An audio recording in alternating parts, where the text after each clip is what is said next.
नमस्कार दोस्तों, आप सभी का मेरे चैनल पर स्वागत है। तो इस वीडियो में हम बात करेंगे कि अपस्टॉक एप्लीकेशन में किसी भी कंपनी के शेयर को ख़रीदने पर और बेचने पर हमें कितना क्या चार्ज देना पड़ता है।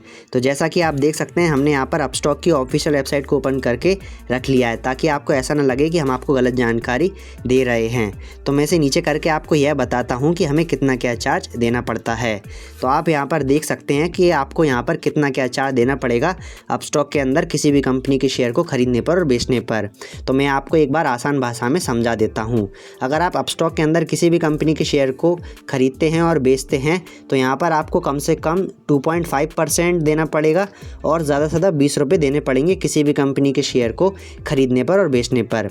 अब मैं आपको अपस्टॉक की ऑफिशियल वेबसाइट के अंदर ब्रोकरेज कैलकुलेटर में यह बताऊँगा कि अगर आप किसी भी कंपनी के 10 शेयर खरीदते हैं 100 रुपये की रेट में तो आपको कितना चार्ज देना पड़ेगा। अगर आप किसी भी कंपनी के 10 शेयर खरीदते हैं 1000 रुपये की रेट में तो आपको उस कंडीशन में कितना क्या चार्ज देना पड़ेगा। तो आप वीडियो को आखिर तक ज़रूर देखिएगा। तो चलिए अब हम ब्रोकरेज कैलकुलेटर को ओपन कर लेते हैं। तो यहाँ पर हमने अपस्टॉक की ऑफिशियल वेबसाइट के अंदर ब्रोकरेज कैलकुलेटर को ओपन कर लिया है। अब हम यहाँ पर लाइव प्रूफ देखेंगे कि हमें कितना क्या चार्ज देना पड़ता है। तो मैं इसे नीचे कर देता हूँ। तो आप यहाँ पर देख सकते हैं हमने यहाँ पर डिलीवरी सेलेक्ट करके रखा हुआ है। तो हमने यहाँ पर क्वांटिटी में डाला है 10, बाई प्राइस में 100 रुपये और सेल प्राइस में 110 रुपये, यानी कि हमने 10 शेयर खरीदे हैं 100 रुपये की रेट में और 110 रुपये की रेट में सेल कर दिए हैं। तो इस कंडीशन में हमें कितना क्या चार्ज देना पड़ेगा। तो यहाँ पर आपको ब्रोकरेज 40 रुपये देना पड़ रहा है इस एप्लीकेशन के अंदर और जो अदर चार्जेस हैं वो आपको कुछ 31 रुपये के आसपास देने पड़ रहे हैं। अगर इन दोनों को मिला दें तो ये कुछ 71 रुपीज़ हो जाएंगे। तो मैं एक बार आपको यह भी बता देता हूँ कि कौन कौन से चार्ज आपको देने पड़ रहे हैं। तो मैं इसे नीचे कर देता हूँ। तो आप यहाँ पर देख सकते हैं जो ब्रोकरेज है वो हमें 40 रुपये देना पड़ रहा है और जो STT CTT चार्जेस है वो 2.10 रुपीज़ है। Transaction charges 0.07 rupees, DP charges 18.5 rupees, state stamp duty charges 0.15 rupees, SEBI turnover fees 0 rupees, GST 10.54 rupees. तो यहाँ पर टोटल टैक्स एंड चार्जेस हो जाते हैं 71 रुपीज़। तो यहाँ पर आपको अपस्टॉक एप्लीकेशन के अंदर अगर आप 10 शेयर खरीदते हैं किसी भी कंपनी के 100 रुपये की रेट में और 110 रुपये की रेट में बेच देते हैं तो यहाँ पर आपको 71 रुपये का चार्ज देना पड़ेगा।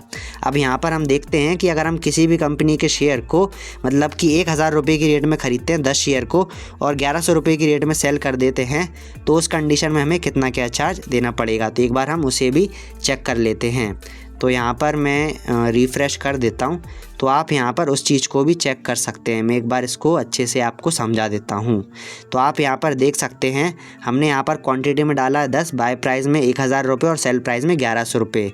तो इस कंडीशन में हमें यहाँ पर कितना चार्ज देना पड़ेगा। तो यहाँ पर जो ब्रोकरेज है वो हमें 40 रुपये देना पड़ रहा है और जो अदर चार्जेस हैं वो यहाँ पर हमें 52 रुपये देने पड़ रहे हैं। एक बार मैं आपको यह भी समझा देता हूँ कि हमें कौन कौन से चार्ज देने पड़ रहे हैं। तो ब्रोकरेज है 40 रुपये, STT CTT चार्जेस 21 रुपये, transaction charges 0.72 rupees, DP charges 18.5, state stamp duty charges 1.5 rupees, SEBI turnover fees 0.02 rupees, GST charges 10.66 rupees. तो यहाँ पर हमें टोटल टैक्स एंड चार्जेस देना पड़ रहा है 92 रुपीज़ का। तो यहाँ पर आपको 92 रुपये का चार्ज देना पड़ रहा है अगर आप 10 शेयर खरीदते हैं किसी भी कंपनी के 1000 रुपये की रेट में और 1100 रुपये की रेट में सेल कर देते हैं। तो मुझे उम्मीद है कि इस वीडियो में आपको यह समझ आ गया होगा कि अपस्टॉक के अंदर किसी भी कंपनी के शेयर को खरीदने पर और बेचने पर हमें कितना क्या चार्ज देना पड़ता है।